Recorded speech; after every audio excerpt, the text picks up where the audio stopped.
Hello friends, I am Chevee. Welcome to my shed. How are you doing today? How's life in your world? How's things where you are? I hope everything is going well because everything here just got a lot better. I think so. I hope that the way that I have my EQ set sounds good to you. I'm not positive that I've done it correctly. I'll show you all that stuff here in a second. But ultimately, full disclosure, full clarity here. I was upset most of the day. I worked from home today, and after work, I started coming down here and playing. After work, I went and got my kid. Then I started coming down here and trying to get this thing set up, and I could not get clean audio out of it. Like, again, back to the whole crackly, hissing audio. So, I thought, well, it has to be the camera. More research found out, yeah, the camera's preamp is terrible, but there's some controls you can go through. So I went in, I set the audio recording to manual, and turned off all the, like it has an automatic noise thing, and I turned all that stuff off. And then I came back here and plugged it in. The problem is, I don't have a set of stereo headphones. The headphone jack on this board is 1/4 inch. I have an adapter that I thought worked. I plugged it in, plugged some headphones in, and nothing. And then I had the gain and stuff turned up on this as I was playing with this, and I bumped it, and boy did that hurt. But so I don't have a set of stereo headphones or studio headphones. Studio headphones usually have these 1/4 inch jacks. I thought I did. I don't. So I can't listen to what's coming out of the board right now. I'd love to be able to. I probably can do that tomorrow, but I have to get some stuff to do that with. That's no big deal. So what I've been doing is, on the camera, now, why I can't see this while I'm recording, I have no idea, but before I record, I can see the audio levels on the camera. So I've just been moving dials, trying to figure out where the settings are that work for the camera. And I was clipping, and I was clipping, and I was clipping, and I got everything dialed in. Recorded an entire episode of the show, telling you that I'm sorry, but it didn't fix the hiss, it's the camera, I have to figure it out. And then after I got done recording the show, I thought, let me try something. On the camera, there is a screen that says input or recording volume.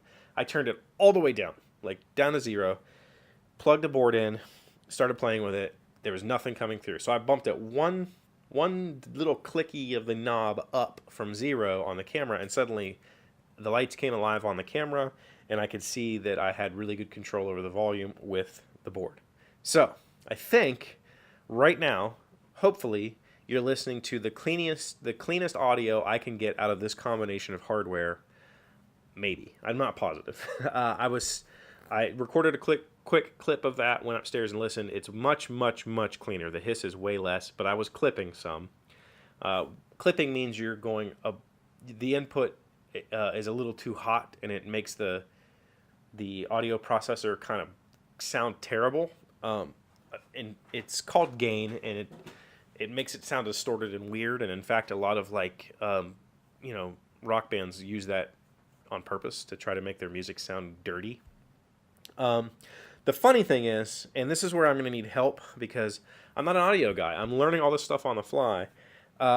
If you can see the board here, actually, I'll just use the camera phone because it makes way more sense. I don't know why I didn't think of this the last time I recorded this. This is the second time I recorded tonight, remember. This will be the first test of the phone with the new software. So, here's the board. And as you can see, I'm talking right now, and none of these LEDs are lighting up. These LEDs should light up based on, my voice should make them light up. So I'm going to do this, and this might sound atrocious to you. If it sounds really bad, I'll switch over to camera audio while I'm doing this so you can see the difference. But if I start to turn the gain up, this is the gain knob. You can see that for the microphone channel. If I start turning the gain knob up, you should start to see the lights come to life. And it's probably going to sound absolutely terrible. Oh, no, okay. It probably still sounded absolutely terrible. Let's try the level. I don't know what the difference is between gain and level. I think gain is artificially boosting signal, whereas level is the actual output volume. One of these knobs will start turning those lights on, and those lights, nope. I'm sorry if I'm destroying your ears. Those lights, nope. What the heck? Let's turn that up a little bit. Why are these lights not lighting up tonight? Interesting. I thought for sure by turning my gains up, oh, there we go. That probably sounds terrible.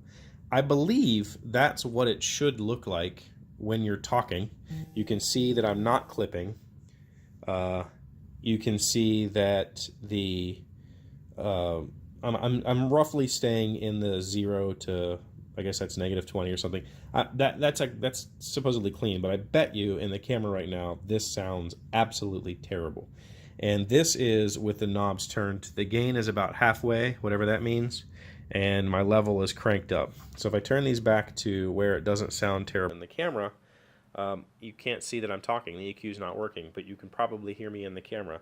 I have no idea what any of that means. I would love to know. Also, this is the EQ settings that I have set right now. I don't know where those should be for voice. I know that a high-pass filter usually starts to clip. I don't know if I might have these backwards. I've heard of making V's. I don't know what that means, but somebody tell me what to do with those knobs to make my voice sound better.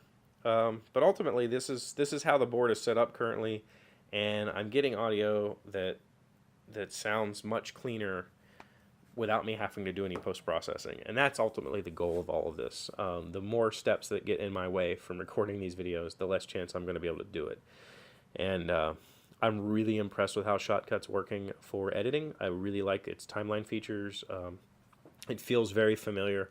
The keyboard shortcuts are all different from what I'm used to, but once I've started to learn the new keyboard shortcuts, they do exactly what I expect them to do.